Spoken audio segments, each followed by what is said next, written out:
If you have a sense that your farm ground, your open ground, your woodland is valuable, and you hate to think that after you're gone that it gets paved over, then I think you need to really seriously consider a land trust.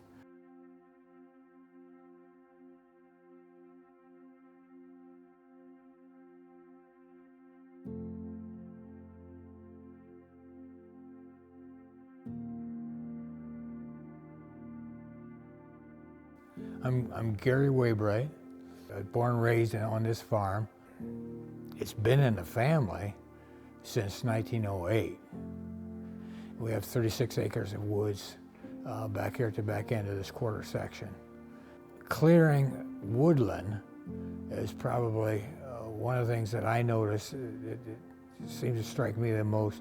My uncle cleared probably about 30 acres of woodland just to the west of our woods, and then someone else cleared another 30 or so acres, in the last 25 years to the east of us. And both of those made a big impact on the environment in my 36 acres of woods.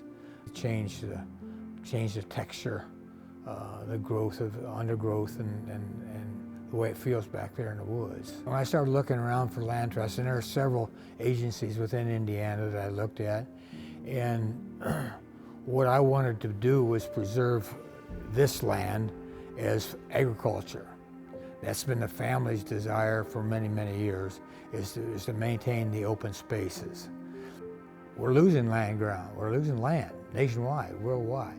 If you have a sense that your farm ground, your open ground, your woodland is valuable, and you hate to think that after you're gone that it gets paved over, then I think you need to really seriously consider a land trust. And I would recommend Woodland Land Trust if it's an agricultural intention on your part. In the case of Woodlands Lake, the land trust is designed to hold conservation easements, which essentially is a legal document that is attached to that property that limits what can happen on that property. So we work with the farm landowners. Primarily, we restrict development of residential development.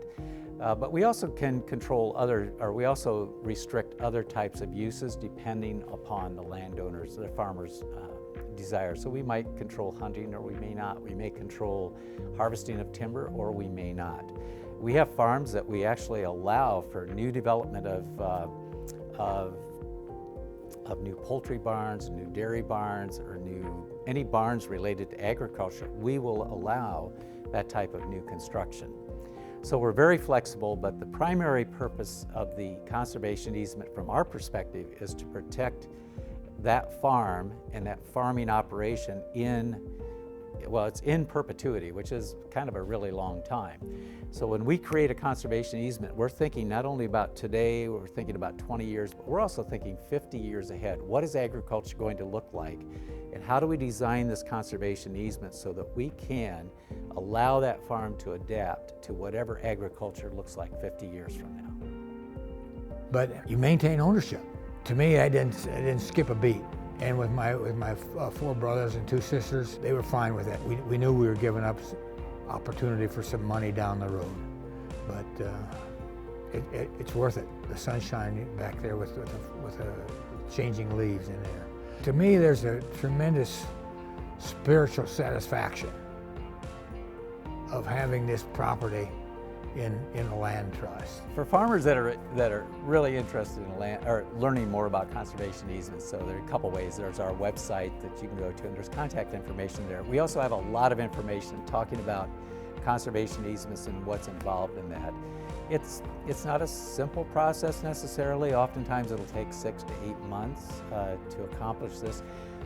But we walk with you through that process. We provide you templates to lower your cost as much as we can, because you'll need to hire an attorney and an accountant.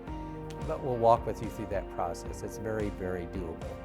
And we now have an executive director that can help as well. So just reach out to us, and we'll sit down, we'll meet with you and figure out if it's right for you. We've got open ground, but then we've got trees that are covering both sides of this waterway back there. And these trees are slowing that water down, they're cooling that water down, they're purifying that water But the trees are also making an awful lot of oxygen. We need clean water, we need pure air, and trees are going to do that. The whole community, the county-wide, if you continue to take out trees, the wind patterns are going to change, the temperature patterns are going to change, and trees will slow that down. Trees will make it cooler, trees will make more oxygen, and they'll help clean up the water. That wetland back there will help clean up the water that drains downstream for recreation, fishing. People with money want to build factories, and they want open ground. They want good, solid, level ground. But I don't want a trailer factory here. You know, I want open ground, and I think that's what we need. We can't grow food on cement. You got to have open ground to feed our population in the state and in the world. Again, I'm not looking to maximize the dollars from it. I'm looking to maximize the health of the environment, the health of the woods environment, and therefore then that woods can do its share of the greater environment.